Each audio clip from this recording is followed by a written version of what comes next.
Well, it's a delight to join with you today. My name is Alderdice, and I'm a member of the House of Lords, which is the upper chamber of Britain's Westminster Parliament. I'm also the president of the Peru support group here in the United Kingdom. And that's because I've been interested in and involved with Peru for a very long time. The first time I went out to Peru was more than 20 years ago. And it happened because in my part of the United Kingdom, in Northern Ireland, we'd had a serious terrorist campaign, many people killed, many bombings, a great deal of disruption, and no one knew how to bring it to an end. And I have been involved in politics, in one of the political parties, in engaging with all the other parties and trying to find a way forward. Well, at that time in Peru, you'd also had a terrorist campaign with a lot of disruption, people being killed, and there was a concern that that couldn't be brought to an end either. So I was asked by an old friend, Moses Lemlich, if I would come out to Peru and meet with people there and talk about what we had been doing to see if it would help in Peru. And I was delighted to go, and that's where I first met Max Hernandez all those years ago, more than 20 years ago. And he's been a wonderful friend and a very good colleague ever since then. And I know that Max is going to enable you to have a marvelous workshop today. Of course, the situation in Peru has gone up and down. The terrorist campaign came to an end, but campaigns like that happen because people feel very strongly and very angrily about the situation.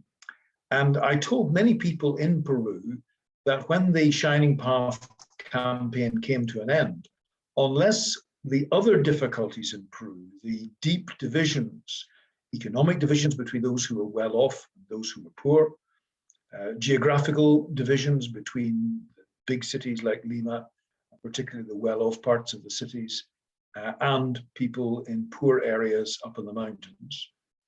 And indeed, the division between those who were descended from the Spanish conquistadors and those who were descended from and are indigenous people. If it wasn't possible to find a resolution of these problems, it seemed to me that the difficulties would come back to haunt Peru, not necessarily in a terrorist campaign, although that's always possible, but perhaps in other ways. And so I wasn't surprised to see that the deep polarization in Peru was represented again in the recent elections, where the president who has won the election came from a very different background with very different support than the main opposition candidate who lost relatively narrowly. Now, of course, Peru is not the only country that's deeply divided. My country was deeply divided. The United Kingdom is rather deeply divided. And of course, the United States is profoundly divided by politics too. So all of us have to think very hard about how we overcome these deep divisions so that our countries can come together, become stable, and profitable countries. One of the things that's very important is for people who differ from each other to take seriously the concerns of the other person. A very old friend of mine, also a psychoanalyst like Max Hernandez and indeed like Moses Lemlich, a man called Ed Shapiro, who's an old friend of mine as well.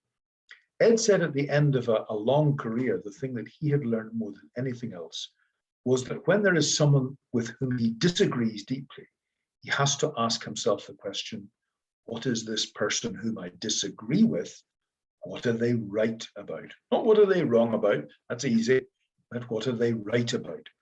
Because if you don't find some way of understanding why this person feels so passionately, strongly, differently from you, then it's probably going to be difficult to establish any kind of working relationship. The future isn't in everybody in Peru agreeing, just like it wasn't everybody in Ireland agreeing.